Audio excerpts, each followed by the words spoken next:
shift our focus to the state of education in Nigeria. Education is a vital sector of national development, particularly in a populous country like ours, where youths below 24 years of age constitute the majority of the population. The challenge of education in Nigeria is both quantitative and qualitative. The educational policies and priorities of the federal government have evolved in response to changing political and economic circumstances. As far back as the early 60s, free education was in place in the then Western region. The priority after independence was to give access to education to the masses while producing high-level and medium-level manpower, much needed for the country's development. Priority was also given to the training of technical manpower. This translated into the creation of universities and polytechnics as well as technical colleges across the nation. The Universal Basic Education was introduced in September 1999 to provide free primary and secondary education for every Nigerian aged between 3 and 15. The program, which was created after several unsuccessful attempts at improving education in the country, effectively took off with the signing of the UBE Act of April 2004. A lot of background information there, and to dissect all this for us this morning, it's my pleasure to welcome a retired principal, Mr. Dennis Okoro. Good morning. Retired director. Retired director in the Ministry of Education. Federal Ministry of Education. Thank you for joining us. And we also have, I like to look at him as our in-house education expert, Mr. Yomi Faweyimi. Good morning, and thank you for joining us. Thank you very much. We are also expecting the chairman of the Education Trust Fund of Oyo State, Chief Mrs. Nike Akonde, to join us in the course of this segment. Now, all that information, but I would like to start, since we just finished talking about the budget, I'd like to start with us looking at the budget for 2018, what is contained in the proposal. And analysts have told us that the budget for education in 2018 comes to about 7% of the budget, whereas the UN recommends a minimum of 20%. Mr. Faweyimi, I would like your comment on that, please. Okay, maybe just like two clarifications. One, the UN has revised the indexing of education budgets. It's now a function of the GDP of the country because of the fact that the GDP reflects what the public sector and the private sector spend. So that's one part of it. The other part of it is also we should not replace the budget for education with the budget of the Federal Ministry of Education. The budget of the Federal Ministry of Education is for the educational institutions under the Federal Ministry of Education. There are more tertiary institutions outside the Federal Ministry of Education than inside it. So I give you an instance. All your colleges of agriculture, they are in the Ministry of Agriculture. All your federal colleges of training for broadcasters, they are in the Ministry for Information.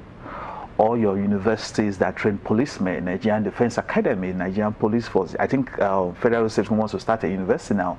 They're in the budget of the police. They are not in the budget of Federal Ministry of Education. Okay. All your budget for UBEC and UB is not in Federal Ministry of Education, it's under UBEC. So if you want to actually talk about how much Nigeria spends in the federal budget on education, it's huge. You'll be shocked that...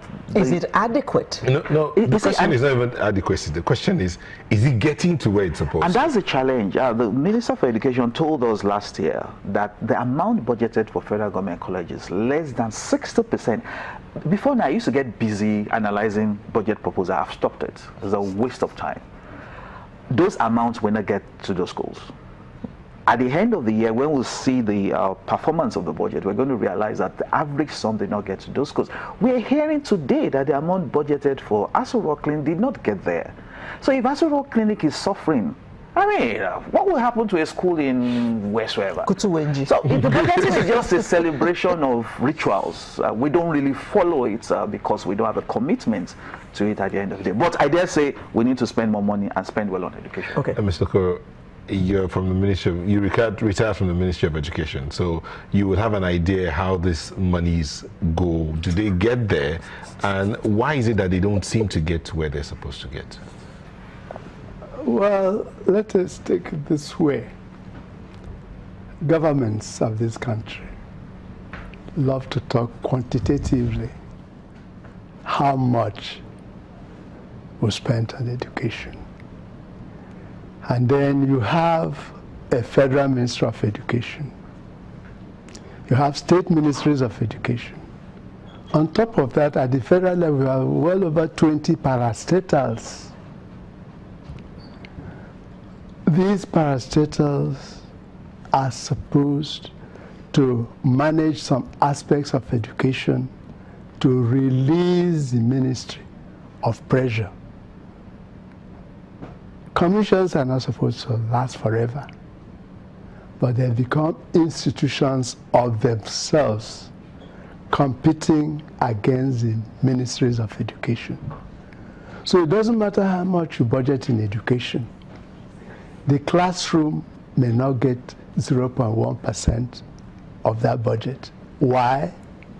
Take UBEC, Universal Basic Education Commission.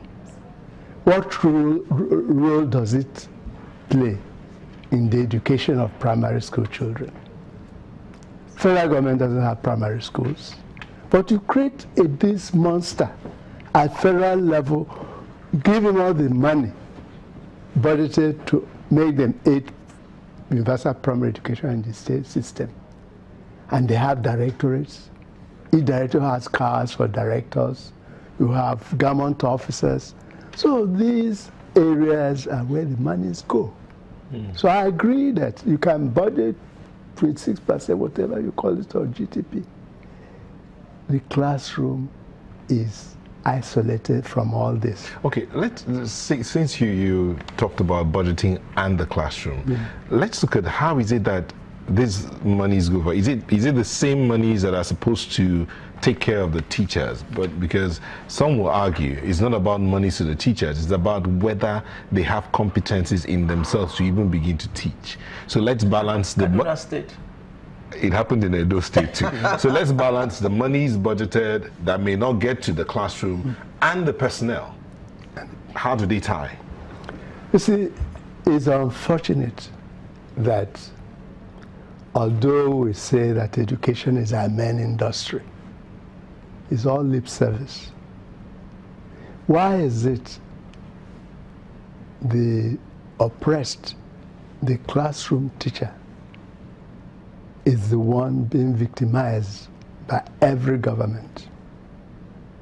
Why is it that education, people who run education, some of them are not competent at the highest level?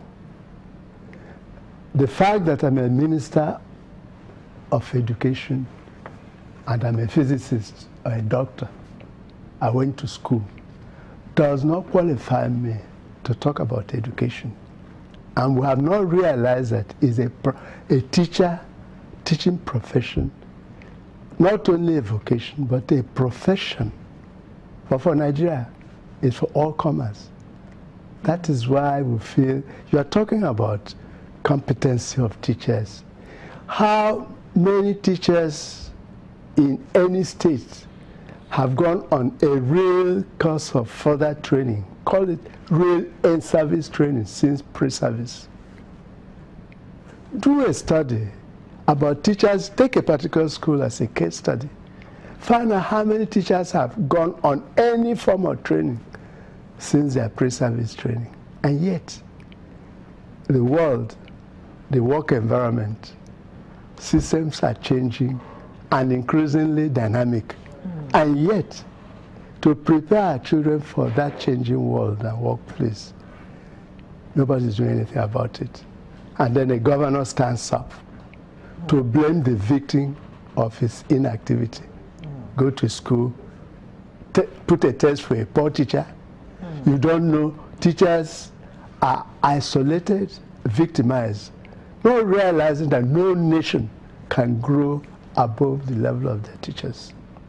Take Angela Merkel in Germany. Doctors went to him to increase their salary. You saw it, it's viral. He said, do you want me to pay you more than those who produced you? How can teachers take when you want to select them for training, you go to the raw button, take the raw of the raw. You train them. First of all, do they have prerequisite teachers training? Right. That's a question you should ask the governor. We'll come back to answer that question when we come back from the break. We'll take a quick break. We're back.